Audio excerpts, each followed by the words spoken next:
Tirupati sub registrar కార్యాలయంపై ACB అధికారులు ఆకస్మికంగా దాడులు జరిపించారు. ఈ తనిఖీల్లో లెక్కలు చూపని 2.48 లక్షల నగదును స్వాధీనం చేసుకున్నట్లు ఏసీబీ డీఎస్పీ శ్రీనివాసరావు తెలిపారు. ఈ మేరకు కార్యాలయంలో 42 ఆస్తి రిజిస్ట్రేషన్లు జరిగినట్లు వెల్లడించారు. కార్యాలయంపై అందిన పలు ఆరోపణల నేపథ్యంలో ప్రత్యేక దృష్టి సారించి తనిఖీలు చేపట్టినట్లు డీఎస్పీ చెప్పారు. ప్రస్తుతం కార్యాలయ సిబ్బందిని విచారిస్తున్నామని, పూర్తి వివరాలను త్వరలో వెల్లడిస్తామని తెలిపారు. ఏసీబీ అధికారైన డిఎస్పీని నాతో పాటు మా సిబ్బంది అంతా ఉన్నారు. ఈరోజు మేము తిరుపతి పట్టణంలోని సబ్ రిజిస్టర్ ఆఫీస్ నుంచి ఆకస్మిక తనిఖీకి వచ్చాము. ఈ సబ్ రిజిస్టర్ ఆఫీసు తిరుపతి మీద అనేక ఆరోపణలు వచ్చినాయి, బ్రైబ్ ఆరోపణలు వచ్చినాయి.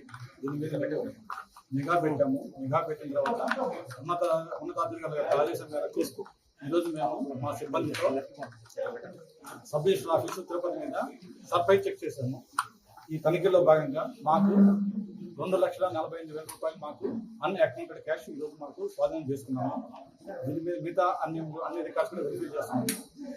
ఈ సబ్ రిజిస్టర్ ఆఫీసులో కనుక ఎవరన్నా లంచాలు అడిగిన ఎట్లా మాకు నిర్భయంగా తిరుపతి ఏసీబీ ఆఫీసు ముందు ఫిర్యాదు చేయవచ్చు.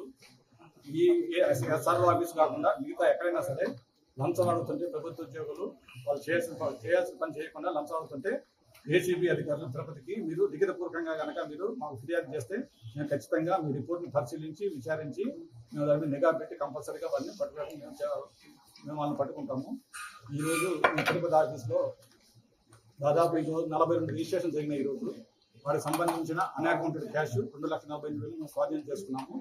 ఈ స్వాధీనం చేసుకున్న తర్వాత మిగతానే రికార్డ్స్ వెరిఫై చేసి వివరాలు తర్వాత తెలియజేస్తాము. Thank you sir. ఎంతమంది స్వాధీనం చేసుకున్నాం? అన్అకౌంటెడ్ క్యాష్ స్వాధీనం చేసుకున్నాము. వీటి మీద ఇంకా వాళ్ళ ఎస్ఆర్ఓ గారిని, వాళ్ళ స్టాఫ్ని, జూనియర్ అసిస్టెంట్ మేము మొత్తం వివరాలు తీసుకోవాలి. ఇంకా తీసుకున్న తర్వాత వివరాలను మీకు తెలియజేస్తాం. ఓకే.